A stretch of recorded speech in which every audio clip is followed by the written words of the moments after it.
After my mom died, my dad married his old friend. A month later, gave my room to her daughter and kicked me out. But then my mom's lawyer showed up with something that changed everything and destroyed their perfect little fantasy. Hey Reddit, I've been holding this story in for a while, and I think it's finally time to let it out. It's about how everything in my life flipped after my mom passed away, how my dad replaced her way too fast, and how I found out just how far some people will go when greed and guilt mix. It's messy, personal, and honestly still hard to believe it all happened, but ends in a very satisfying way. Buckle up. I, Owen, 19 male, and before everything went to hell, life was simple. It was me, mom, and dad in the same house I grew up in. Mom was the kind of person who made everything feel safe. You know that kind of warmth where even silence feels peaceful? That was her. Then came the cancer. It started small. Tiredness, weight loss, nothing serious. At least that's what we told ourselves. By the time we faced the truth, it was already late. I took time off school for a semester and started helping her around the house. I'd make her breakfast, help her to the porch to get some sun, and pretend everything was fine because she didn't like seeing anyone worry. Even on bad days, she'd smile and tell me I'd make some girl really lucky one day because I never complained. Mom passed away in early spring. I was next to her bed when it happened. She squeezed my hand so tight it hurt. I remember her whispering, "Promise me you'll keep the house warm." I didn't understand what she meant then, but I said yes because that's what she wanted to hear. The funeral was quiet, small, the way she wanted. I gave the eulogy because Dad said he couldn't get through it without breaking down, which was funny because he didn't look broken, not even close. He looked detached, almost rehearsed. I caught him talking to this woman, a fake smile plastered on like she was running for office. He introduced her as Claire, an old friend. Old friend, huh? She was at my mom's funeral wearing red lipstick and heels. Who does that? I remember her touching Dad's arm when she said goodbye. It wasn't friendly, it was familiar. I didn't say anything, though. Everyone grieves differently, right? I figured maybe she was someone from work trying to comfort him. Weeks passed, and things got weird fast. The house was too quiet. Meanwhile, Dad started changing. He was cheerful again, like weirdly cheerful, humming in the mornings, making coffee for two, shaving daily like he suddenly cared again. Then came the night that flipped everything. I was at the kitchen counter finishing homework. He walked in humming that same stupid tune, wearing a new shirt that didn't even look like his style. He sat down across from me with this awkward grin, like he couldn't wait to tell me something. "Son," he said, "I have good news. I'm getting married." I froze. Married? To who? He said it so casually, like he was announcing we were getting takeout. Claire. You remember her from the funeral? She's been a friend for a long time, and we've realized life's too short not to be happy. I just stared at him. Mom's been gone a month, he nodded. Exactly. And she'd want me to move forward. Claire's been there for me through a lot. Through a lot. Through what? My mom's funeral? The last few weeks of pretending he was grieving? I didn't even have words. I laughed, one of those dry, disbelieving laughs that slip out before you can stop them. He frowned like I was the disrespectful one. Don't start, son. You'll understand when you're older. Claire makes me feel alive again. I didn't argue. I just said, good luck, packed my books, and went upstairs. But in my head, something snapped. Because from that moment, I knew this wasn't about love or grief. It was about convenience. Dad didn't mourn Mom. He replaced her. And I had no idea just how fast he'd try to erase her memory completely. And that's where everything started falling apart. 2 weeks after Dad dropped the "I'm getting married" line, Claire and her daughter Brittany rolled into the driveway like they owned the place. No warning, no conversation, just a moving truck and fake smiles. They came in all loud and chirpy, rearranging furniture before even saying hi. Claire's voice carried through the house like she was auditioning for a reality show. This corner's too dark. Let's move the couch here. Oh, and this rug is depressing. Brittany trailed behind her, scrolling her phone and rolling her eyes at everything, muttering, "This house is so old-fashioned." It didn't take long before the place stopped feeling like home. I told myself to keep cool, that maybe they just needed time to adjust. But then I found the breaking point. I was cleaning out the trash bin by the garage and saw it. Mom's favorite framed photo. The one of her holding me as a baby, smiling. The glass was cracked, the frame dented, tossed on top of banana peels and old mail. My hands actually shook when I picked it up. That picture used to hang in the hallway. I stormed into the living room, holding it up. Who threw this out? Claire looked up from her laptop, calm as a statue. Oh, that old thing? It fell off the wall. The frame was broken. Then you could have fixed it, I snapped. She shrugged. We're redecorating. It didn't fit the new vibe. Brittany snorted, not even looking up from her phone. Yeah, it's kind of depressing anyway. I stared at them, waiting for someone to realize how messed up that sounded. Nothing. Just silence and entitlement filling the air. I set the frame down on the table. That's my mom.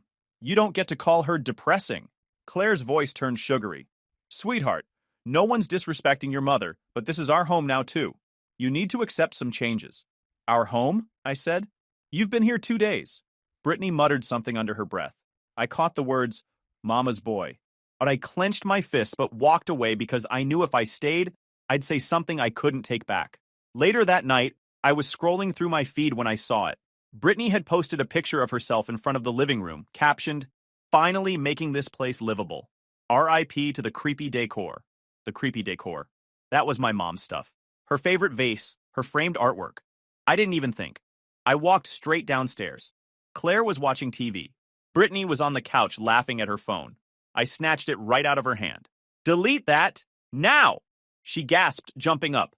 Give that back! Delete it first, I said, calm but firm. You think it's funny mocking my mom? Claire stood up. You don't touch my daughter's things, young man. I looked at her. Then maybe teach her not to act like a spoiled brat. Brittany shouted, You can't talk to me like that. Oh, I can, I said. You're living in my house. Claire's face twisted. Watch your tone. I watch your actions, I shot back. Throwing away my mom's pictures? Posting garbage about her online? You're guests here, not royalty. That's when Dad walked in. He froze at the sight of me standing there. Brittany crying fake tears. Claire pretending to be scared. What the hell is going on? He demanded. Claire ran to him. Your son's out of control. He grabbed Brittany's phone and started yelling. I laughed. Yeah, because your angel was trashing Mom online. Dad's face went red. Don't talk about your stepmother like that. Step-dash question mark. You've been married for what, a week? She's not my mother, and she never will be. He stepped closer, pointing at me. You will respect her. Respect is earned, not handed out to whoever you bring home, I said. Before I could blink, his fist connected with my cheek. The sound was louder than the pain. Claire gasped, but not out of shock, more like satisfaction. Brittany froze. I stood there, hand on my face, feeling the sting spread. Then something in me just snapped. I swung back and hit him square in the jaw. He stumbled back, eyes wide. You hit me! Yeah, I said, voice shaking but steady. Guess you raised me well. Claire shouted, You're insane! I turned to her. No, just done letting you two clowns walk all over me. Dad tried to speak, still holding his jaw. You think you can talk to me like that in my house? I wiped the blood from my lip and looked him dead in the eye. Your house? You lost every right to call it yours when you started treating her memory like trash. He didn't answer, just stood there breathing heavy, like he didn't recognize the person standing in front of him. I grabbed my jacket and headed for the door. You know what? Keep your new little family circus. I'm out. Claire yelled something about needing boundaries. Brittany muttered another insult. I didn't even turn around. I walked straight out, got in my car, and drove to my best friend Tyler's house. He didn't even ask questions, just handed me a spare blanket and let me crash on the couch. That night I stared at the ceiling, cheek throbbing, and realized I wasn't angry anymore. I was done. Done trying to fit into a home that wasn't mine anymore. 2 days later, I'd have to face them again. But this time, it wouldn't end with just words. I went back home around noon, hoping maybe things had cooled down. I'd had time to think, and part of me still believed Dad might realize he'd crossed a line. I didn't expect an apology, but maybe at least a conversation. When I pulled into the driveway, though, something felt wrong right away. Inside, the living room looked like a completely different house. The family photos that used to line the hallway? Gone. The walls were bare, except for one giant framed selfie of Claire and Brittany, smiling like they'd won a prize. My stomach dropped. I rushed upstairs, already knowing. When I opened my bedroom door, I froze. My room, my space, my stuff, everything was gone. The bed, desk, posters, even the bookshelf Mom and I built when I was 12. The walls were painted pink, and Brittany's clothes were everywhere. She was lying on the bed scrolling her phone like nothing was wrong. Hey, I snapped. What are you doing in my room? She barely looked up. My room, actually. Mom said you moved out. I stepped inside. Moved out? I went to my friend's for 2 days. Where's my stuff? She smirked. Oh, you mean the junk? Mom said she sold most of it. I could feel my pulse in my ears. You threw away my things? Brittany shrugged. Relax, it was old stuff. I needed space. I turned and stormed downstairs, calling for Dad.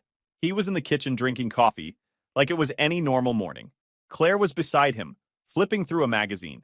When they saw me, both froze like they didn't expect me to come back. What did you do to my room? I demanded. Dad sighed like I was being dramatic. We made some changes. You haven't been staying here, and Brittany needs her own room. You can keep your stuff in the attic. I laughed, disbelief spilling out. You sold my things! And gave her my room after punching me?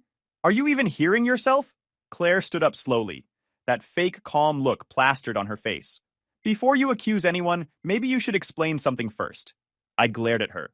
Explain what? She crossed her arms. My jewelry is missing. The diamond necklace my mother gave me. It disappeared the day you left. Care to explain that? I stared at her, speechless for a second, then actually laughed. Are you serious right now? Dad stood up, his voice hard. Claire, are you sure? She nodded like she'd rehearsed it. Positive. I checked everywhere. The only person who came in or out was him.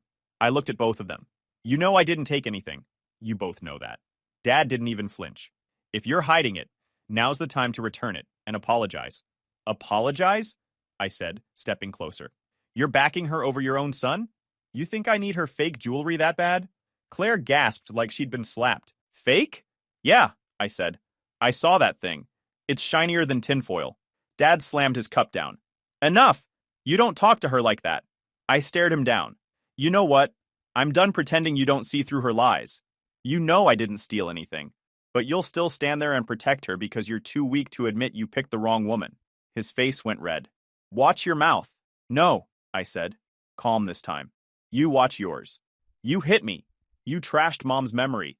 And now you're accusing me of being a thief? You've hit a new low. Claire stepped closer to him, her hand on his arm. You see? He's aggressive, just like last time. Dad turned cold, like he flipped a switch. You know what? If you can't respect this family, then you shouldn't be part of it. I blinked. You're kicking me out? For something I didn't even do? You've made it clear you don't want to live under my roof, he said. So leave, and don't come back until you've learned some respect. Respect? I said, laughing again. You lost mine the second you threw Mom's picture in the trash. He didn't respond. He just walked to the door and opened it, like he was holding it for a stranger. Get out! Behind him, Claire and Brittany stood together, both smiling just enough to show they were enjoying this. That smug, satisfied look burned into my head.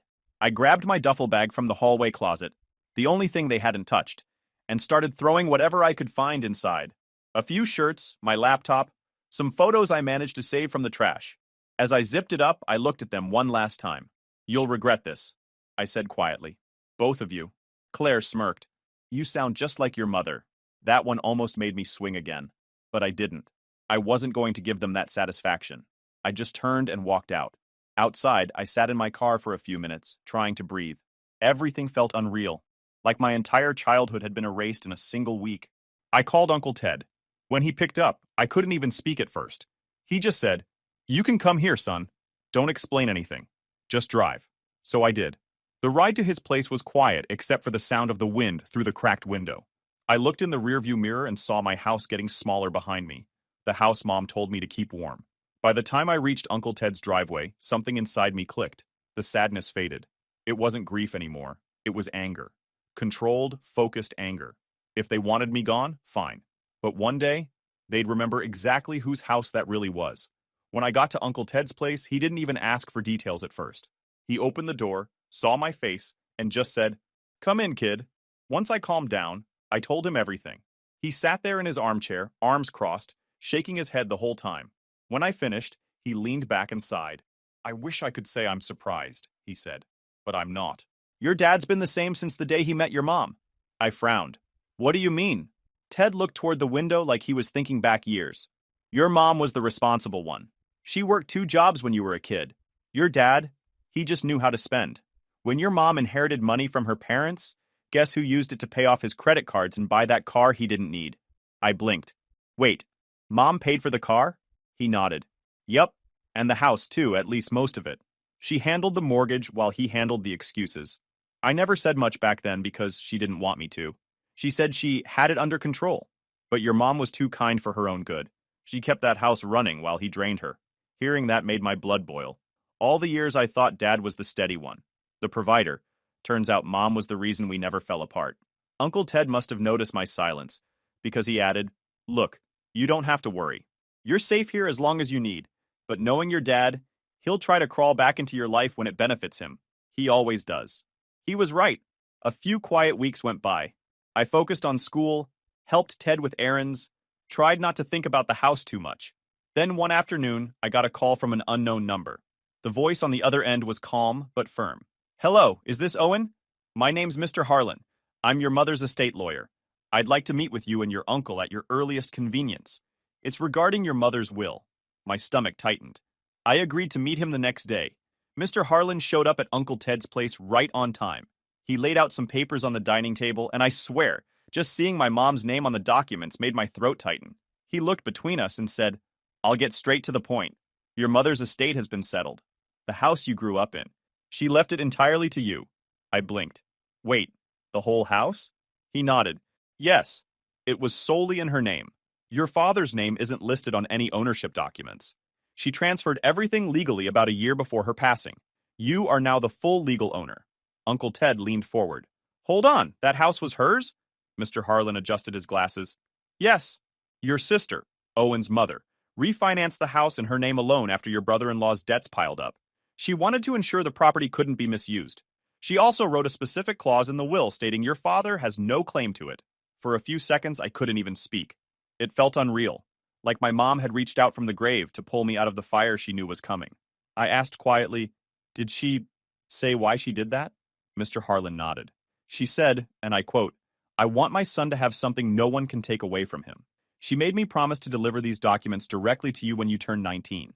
I'd just turned 19 a couple of weeks earlier, so when he said, 'Now that you're 19, it actually clicked. Mom had timed it perfectly." I stared at the papers, then at Uncle Ted. "She knew," he nodded slowly. "She knew exactly what your dad was capable of." The lawyer explained everything. How the property transfer made the ownership airtight. How she'd preemptively protected it from any contest by having multiple witnesses and a notarized letter. It was like she'd predicted every move my dad would make. When Mr. Harlan left, Uncle Ted just sat back, whistling under his breath. Your mom was a genius. She saw it all coming. The next day, the news spread fast. Dad somehow found out, probably through the lawyer's courtesy notice, which he was required to send. My phone started buzzing nonstop. Texts from Dad himself. "We need to talk. You're being manipulated. This isn't what your mother would want." Typical guilt tactics. Then came the voicemail. "Son," Dad said, his tone fake calm, "I just got this ridiculous notice. Your mother's lawyer says the house is in your name. That's nonsense. We built that home together. You need to call him and fix this before it goes too far." I didn't call him back. The next day, he showed up at Uncle Ted's house. Didn't even knock. Just walked up to the porch yelling my name. Ted stepped outside first, calm as ever. "You got 5 seconds to leave before I call the cops," he said. Dad ignored him, pointing at me behind him. "You think this is fair? That house is mine too." I walked out and crossed my arms. "No, it's not. Mom made sure of that." He laughed like I was some stupid kid. "You think a piece of paper means anything? I can contest this." "Go ahead," I said. "Mom's lawyer already said the will's airtight. You'll lose before you even start." He looked like he wanted to explode. "You're choosing your uncle over your own father?" "I'm choosing the truth," I said flatly. "Something you haven't told in a long time." He stepped closer, lowering his voice. "You really think you can take me on?" I smirked. "Already did." Uncle Ted stepped between us, not flinching. "Get off my property, or I'll make that call." Dad finally backed away, muttering something about lawyers and ungrateful kids. His car screeched out of the driveway a minute later. I stood there watching the dust settle, and for the first time, I didn't feel powerless. I felt steady. Mom had played chess while everyone else was playing checkers. Uncle Ted patted my shoulder. "Told you your mom always had a plan." Yeah, she did, and now it was my turn to carry it out. A week after the confrontation, I got another call from Mr. Harlan, Mom's lawyer. His tone was formal, but I could tell there was something new he hadn't mentioned before. "There's another detail in your mother's estate," he said. "I think it's time we discuss it in person." Uncle Ted and I met him again at the same dining table. He opened a folder and placed another set of documents in front of me. "Your mother didn't just leave you the house," he said. "She also set up a small trust fund in your name. It's not huge, but it's enough to help you if you ever find yourself in a difficult spot. Your uncle is the trustee, which means he'll manage it until you're 21. I sat back, processing it. Even in her final months, Mom was planning every move like she already knew the storm that was coming. The woman was a quiet genius. When the lawyer left, Uncle Ted just shook his head. Your mom really thought of everything. She even told me not to mention the trust unless the lawyer brought it up. Said it'd protect you from temptation. Now I get what she meant. Your dad. He wasn't wrong. The next few days were calm, almost too calm. But quiet doesn't last long when you've got a family that feeds on gossip. The moment Dad realized he couldn't legally touch the house, he switched tactics. The guilt campaign began. First came the texts from random relatives. People I hadn't heard from in years suddenly acting like they cared. You should talk to your father, one aunt wrote. He's heartbroken. Another cousin texted, your dad's going through so much stress. Be the bigger person. Then came the guilt bombs.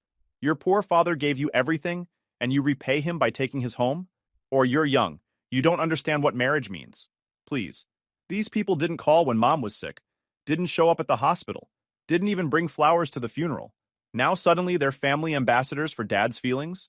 I ignored most of them, but some messages were pure comedy. My favorite one was from an uncle who said, you're setting a bad example for the younger cousins. I replied, cool, I'll tell them not to marry gold diggers. Uncle Ted laughed for 5 minutes straight when he saw that. But then things escalated. Claire decided she wanted to play the victim online. One morning, Uncle Ted called me over with his phone in hand. You might want to see this, he said.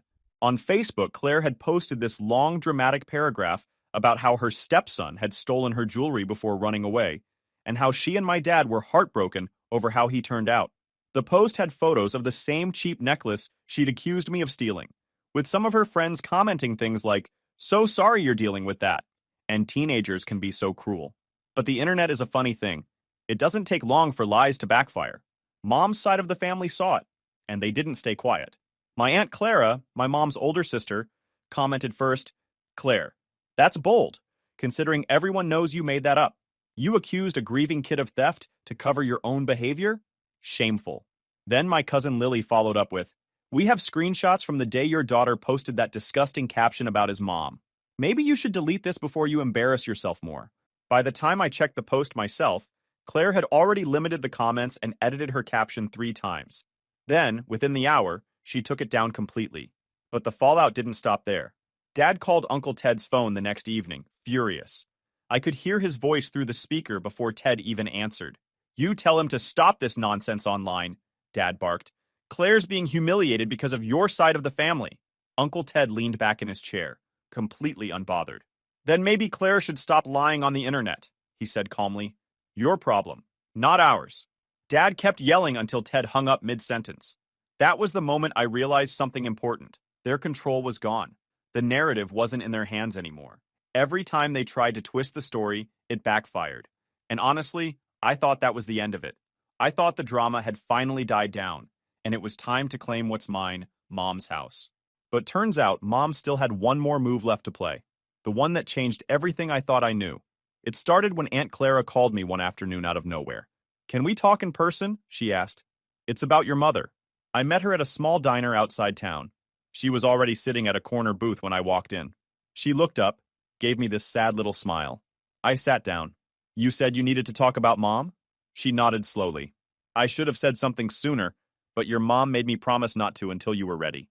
But I think it's time you knew. Something about her tone made my stomach twist. Knew what? She took a deep breath. Your dad cheated on your mom. With Claire. I just stared at her. You're saying this started before Mom died? She nodded. Before she even got real sick. I caught him once. They were together at a restaurant, sitting close, holding hands. I confronted him privately, but he brushed it off and said Claire was just a friend. Your mom found out eventually. Lily told her after seeing them together too. But your mom, she didn't want to fight anymore. She was already battling cancer, and she didn't have the strength left to deal with your father's betrayal on top of that. I didn't even realize I'd clenched my fists until my knuckles turned white. I felt like I couldn't breathe. All those work trips, the late nights, the fake calm at the funeral, it all lined up too perfectly. Aunt Clara reached across the table and put her hand over mine. She knew what was happening, sweetheart, but she didn't want you to see it. She told me once, I just want peace for him when I'm gone. When I finally found words, they came out low and sharp. Uncle Ted needs to hear this. That night, I told him everything. He didn't look shocked. More like a man who finally heard confirmation of something he'd always suspected. I figured as much, he said quietly. Your mother mentioned once that she had things she couldn't talk about. She said she left something with me to give you one day. He walked into his study and came back holding a small steel safe, the kind you'd keep documents in. It was old, scratched, but heavy. He placed it on the table and said, She gave me this about a month before she passed. Told me not to open it, that it was for you when the time felt right. I think today's that day. My hands shook a little as I turned the dial and opened it. Inside were a velvet box and an envelope with my name written in Mom's handwriting. I hadn't seen her writing in months, but seeing it again nearly broke me. Uncle Ted quietly stepped out of the room. Take your time, he said. I opened the box, her jewelry, the gold bracelet she wore every Sunday, her wedding ring, the little cross pendant she never took off until chemo made it too uncomfortable. The sight of them hit harder than I expected. Then I opened the letter. Her handwriting wavered, like she wrote it during her last days, but every word was steady, intentional. My sweet boy, your father wasn't the man you thought he was. He called me useless when I got sick.